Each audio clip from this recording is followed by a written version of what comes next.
آپ لوگوں کی دعاؤں نے مجھے باہر نکالا ہے، مجھے اپنے اہل و عیال سے ملوایا ہے، اور لوگوں نے خانہ کعبہ میں بھی ہمارے لیے دعائیں کی ہیں۔ میں ان سب کا شکر گزار ہوں، اپنی جمعیت کا، جماعت کا۔ بڑے بڑے لوگ مجھ سے ملنے آئے، جمعیت علماء کے لوگ ہم سے ملنے آئے۔ ڈاکٹر نوہرا شیخ جو حیدرآباد کی ہیں، انہوں نے 3 وکیل اپنے سپریم کورٹ کے ہمارے پاس بھیجا اور کہا کہ صرف دستخط کر دیجئے، 1 لاکھ سے لے کے 50 لاکھ تک کا خرچہ میں آپ کا اٹھاؤں گی، کچھ نہیں۔ لیکن میں نے سوچا اتنا بڑا معاملہ نہیں ہے میرا، میں نے کہا نہیں، پھر دیکھا جائے گا جب ضرورت پڑے گی۔ اللہ رب العالمین سے میں دعا کرتا ہوں ان تمام لوگوں کا جو لوگ ہمارے ساتھ، ہمارے دکھ درد میں ساتھ رہے، ہم سے ملنے آئے، انہوں نے ہمارے حوصلے بڑھائے۔ ہماری غیر موجودگی میں ہمارے والدین کو جو بڑھاپے کی دہلیز پر ہیں، اور جب میں نے ان کو جیل کے اندر ہم سے ملنے کے لیے آئے اور ان کے لڑکھڑاتے ہوئے پیروں کو جب میں نے دیکھا تو اس وقت پہلی مرتبہ میں رویا، اور یہی دعا کرتا تھا کہ اللہ مجھے ایسا دن نہ دکھانا کہ میرے باپ کو ادھر کچھ ہو جائے اور میں جیل کی سلاخوں میں رہوں۔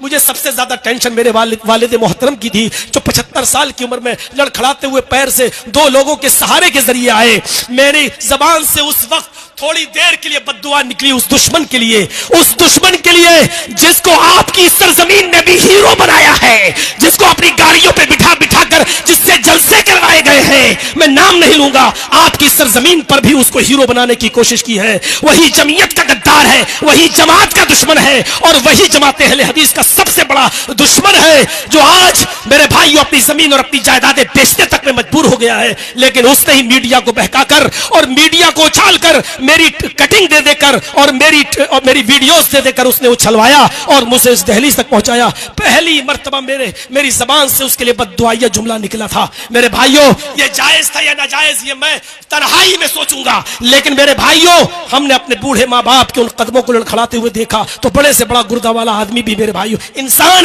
تھا، میں انسان تھا، میری زبان سے بھی وہ جملے نکلے۔ یہ اشرف بیچارہ، یہ جو آپ کا یوٹیوب چینل والا، ہر 15-20 دن کے بعد میرے پاس آتا رہا، میرے بیوی بچوں سے خیر خبر لیتا رہا۔ ایک آدمی تو ایسا میرے گھر پہ آیا جس نے میرے بچے کو بلایا، میں نہیں جانتا ہوں وہ کون ہے، اللہ اس کو جزائے خیر دے، جس نے میرے بچے سے پوچھا کہ بیٹا تم کون سے اسکول میں پڑھتے ہو، کیا تمہارا دوسرا بھائی بھی وہی پڑھتا ہے، تم بس سے جاتے ہو؟ وہ بیچارہ اسکول کا ایڈریس لے کر گیا، اور جانے کے بعد وہاں کی میڈم سے ملا اور کہتا ہے کہ کب سے فیس جمع نہیں ہوئی؟ انہوں نے کہا 4 مہینے سے۔ کہا کہ پورے سال کی فیس کتنی ہوئی ہے؟ انہوں نے بتایا 4.5 لاکھ روپیہ فیس بنتی ہے، بس کی بھی اور دونوں بچوں کی پڑھائی لکھائی کی۔ اس نے 4.5 لاکھ روپے پورے سال کی فیس جمع کر دی اور اس کی رسید لا کر میرے بچے کو دے دیا کہ جاؤ اپنی امی کو دے دینا۔ میرا بیٹا اس کا موبائل نمبر پوچھتا رہا، اس کا فون نمبر جاننے کی کوشش کرتا رہا، لیکن اس نے کچھ نہیں بتایا اور کہا جا کر کہہ دینا کہ بس ہم نے اللہ کے لیے کام کیا ہے، اور وہ چلا گیا۔ میرے اس کیسٹ اور اس تقریر کے ذریعے اگر اس تک میری خبر پہنچ جائے تو تم نے میری غیر موجودگی میں میرے لیے جو سہارا بنے ہو، اللہ تمہیں تمہارے کاروبار میں دن دونی اور رات چوگنی ترقی عطا فرمائے، تمہارے دکھ درد میں تمہارا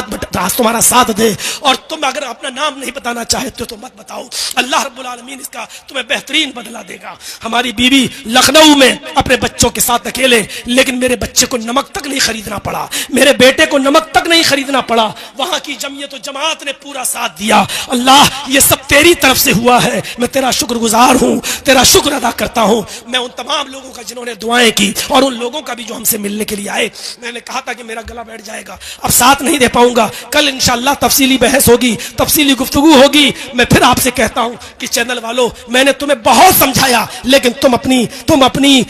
اپنی حرکت سے باز نہیں آئے، مجبوراً میں نے یہ قدم اٹھایا۔ آئندہ کبھی میرے پاس میری تقریر کو ریکارڈ کرنے مت آئیے گا، میں پھر اس جگہ نہیں جانا چاہتا ہوں جس جگہ پر تم لوگوں کی